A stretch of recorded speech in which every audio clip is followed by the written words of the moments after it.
Bonjour à toutes et à tous, comment allez-vous? Bienvenue dans une nouvelle vidéo. Aujourd'hui on se retrouve pour parler de mes meilleures lectures de 2024. Dans mon ancien décor, j'ai l'impression vraiment de retourner des années en arrière. Cette année a été un peu particulière au niveau lecture parce que j'ai vraiment deux vraiment lectures excellentes. Et le reste... non, le reste c'est quand même des excellentes lectures, mais j'étais sûre depuis le début de l'année, en fait depuis janvier, je sais ce qu'il y a comme mon livre préféré de 2024, mes deux livres préférés de 2024, et alors le reste ça a un peu fluctué. Il y en a 9 dont je suis absolument certaine, donc malheureusement pas de top 10 aujourd'hui. Je n'ai pas réussi à trouver 10 livres qui étaient mes préférés en 2024, donc je vais vous parler de mes mentions honorables, ce sera l'équivalent de la 10e place, et ensuite un petit top 9 de tout ce que j'ai lu cette année. Je me base sur les 57 livres que j'ai lus, je suis en train de lire le 57e livre, mais c'est une suite de duologie, donc je sais déjà plus ou moins que j'apprécie l'univers, je suis aux 2/3 dans le livre, donc j'ai déjà plutôt une bonne idée de comment ça va se terminer, de l'ambiance du livre, etc. Donc je pense que je peux vous en parler. Je rentrerai pas dans les détails pour les résumés des mentions honorables, j'irai un peu plus en détail sur les top 9. En mention honorable, on va faire dans l'ordre chronologique. D'abord, au mois de janvier, il y a eu Babel de R.F. Kuang, qui évidemment se retrouve dans ce top, puisque Babel a été vraiment un coup de poing. Je pense que R.F. Kuang, à chaque fois, elle a ce don de me faire m'attacher à des personnages pour finalement me les enlever, me les arracher, et que je sois là genre... non mais pourquoi? Il y avait aussi A Marvelous Light de Freya Marske, le premier tome de l'Assassin Royal de Robin Hobb, un duel avec le Seigneur Vampire de Elise Kova, A House at the Bottom of a Lake de Josh Malerman, Divine Rivals et donc Ruthless Vows que je suis en train de lire, de Rebecca Ross, Rewitched de Lucy Jane Wood et The Most Wonderful Crime of the Year de Ali Carter. Maintenant on passe à mon top 9 des lectures de cette année, et c'est vraiment, je me suis basée sur est-ce qu'elles m'ont marqué, est-ce que j'ai envie de les relire.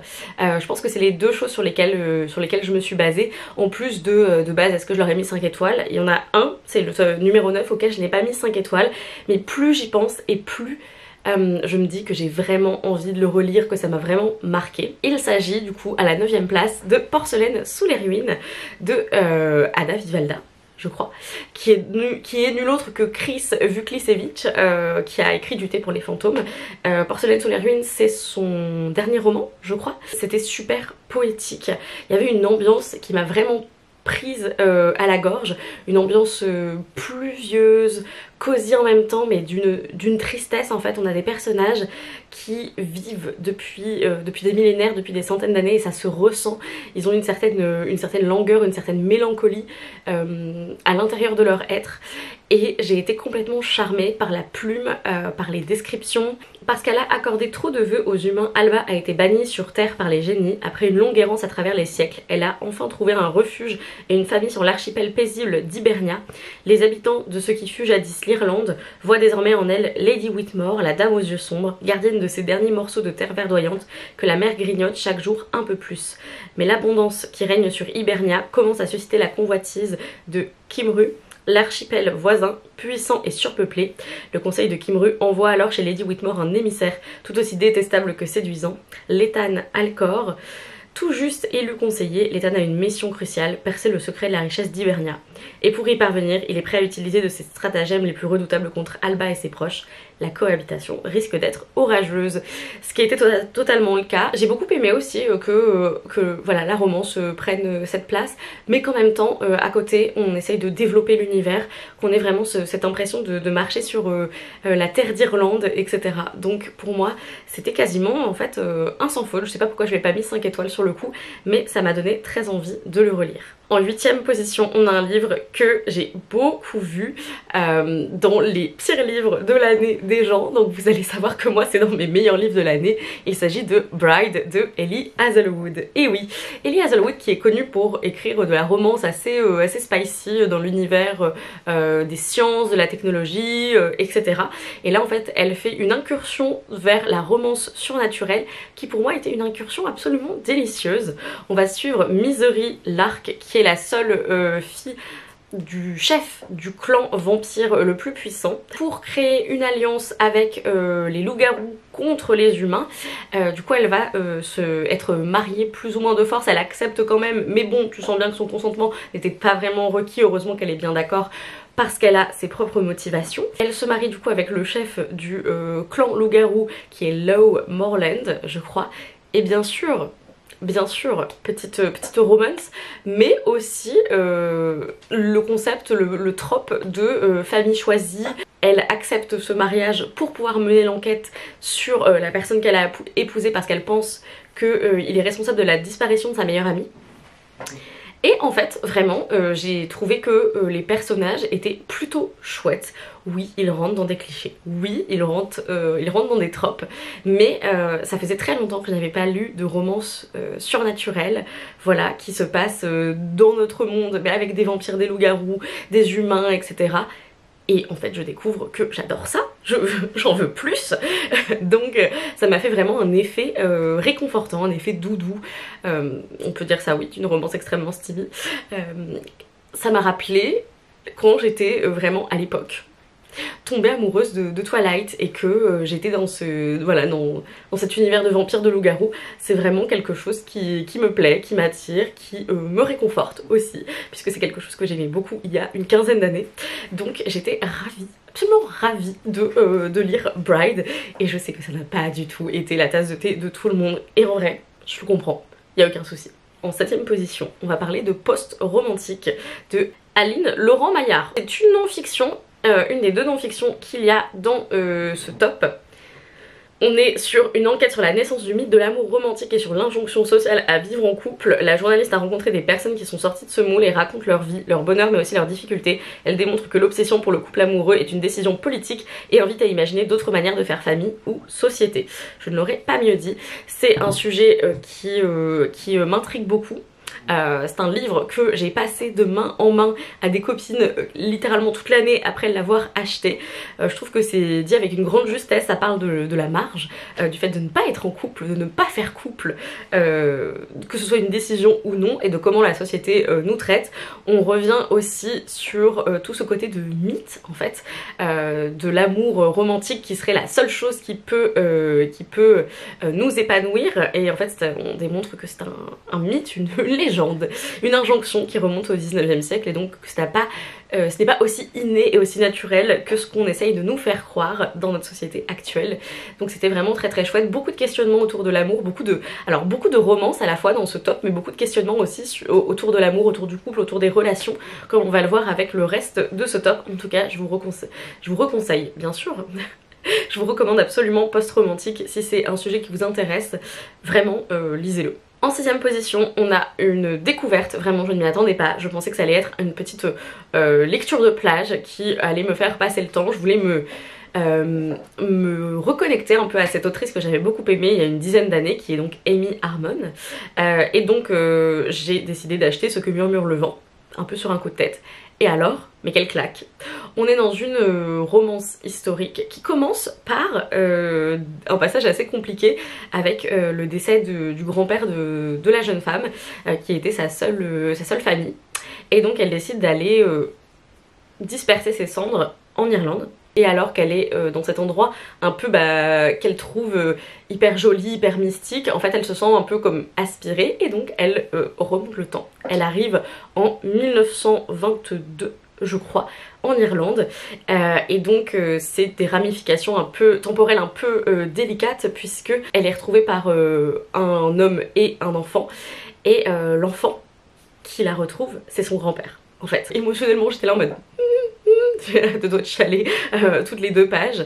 C'est pas un tire-larme, c'est vraiment quelque chose d'assez beau sur cette espèce de cycle, sur cette boucle temporelle qui permet de parler de ces liens qu'on a en famille, avec des amis, avec des relations amoureuses, etc.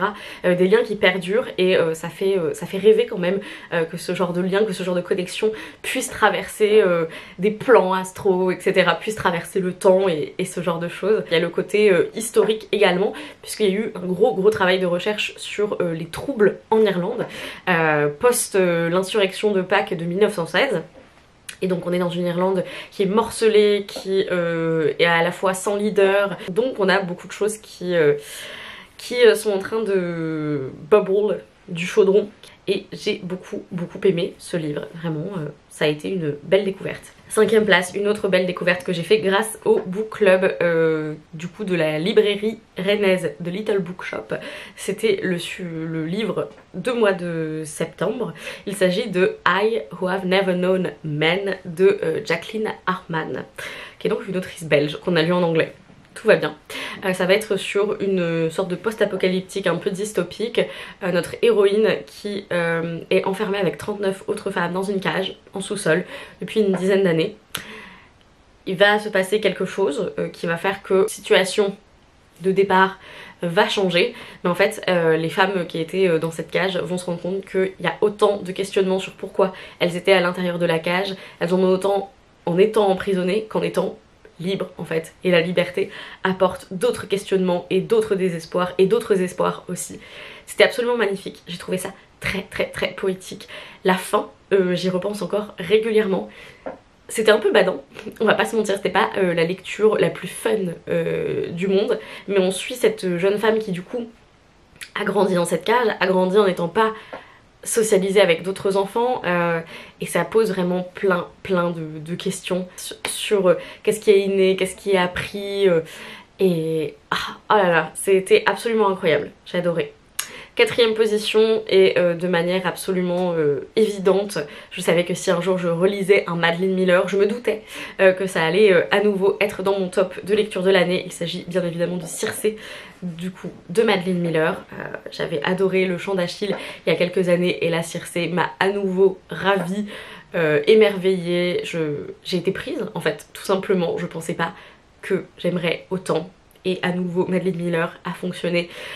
Elle a réussi à rendre le personnage de Circé un personnage mythologique complètement tangible, complètement humain dans le sens avec beaucoup de dimensions, avec des défauts, avec des qualités. C'était vraiment une épopée en fait, une épopée de cette femme incroyable.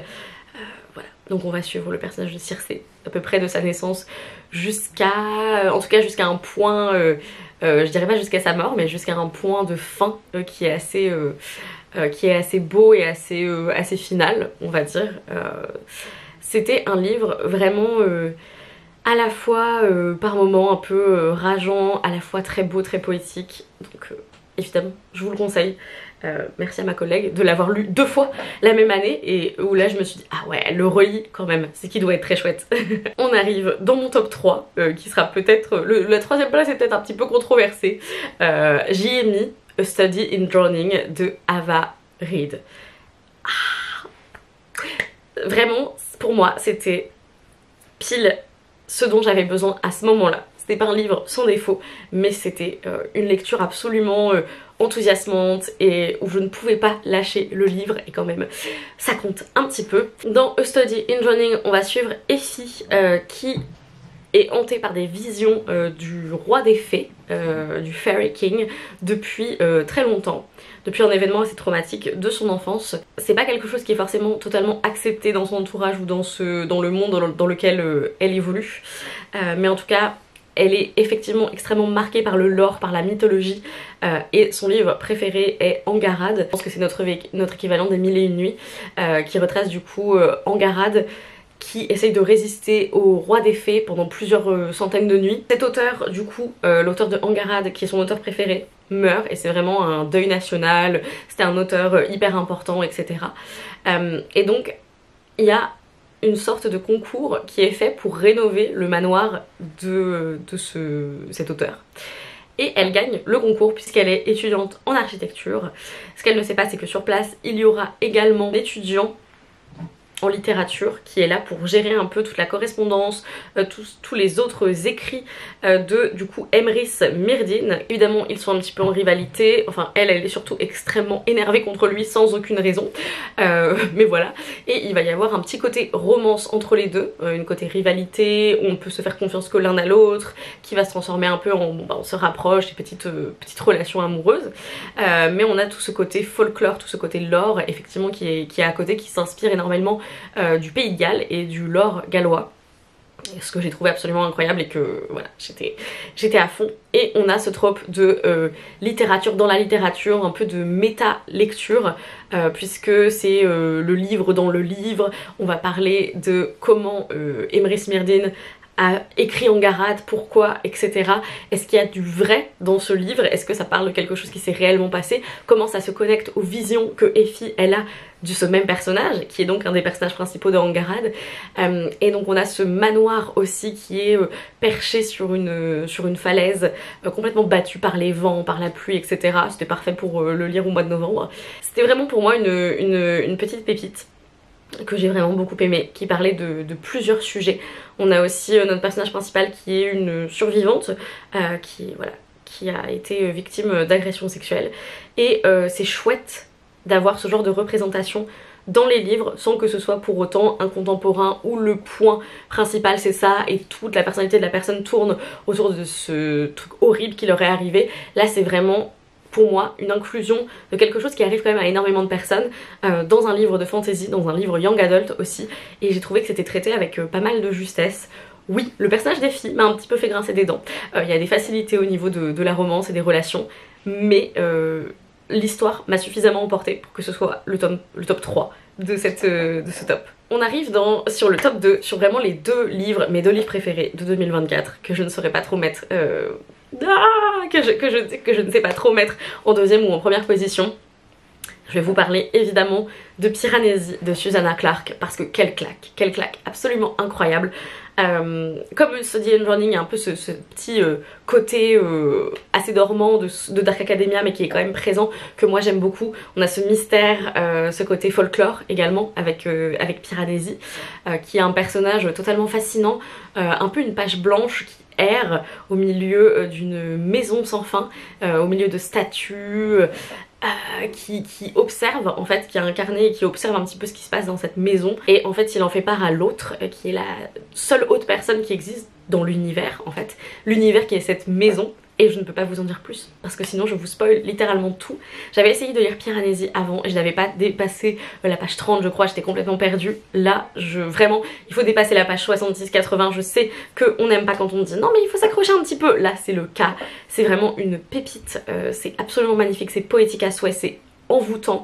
J'ai qu'une hâte, c'est de le relire un jour vraiment, et avec délice de tirer à nouveau le fil du mystère qu'est Piranesi. Et enfin, du coup j'imagine que la première place revient à un autre livre que j'ai lu au mois de janvier, parce que janvier 2024 était vraiment un bon mois de lecture, et ensuite ça a fait pouf, comme ça.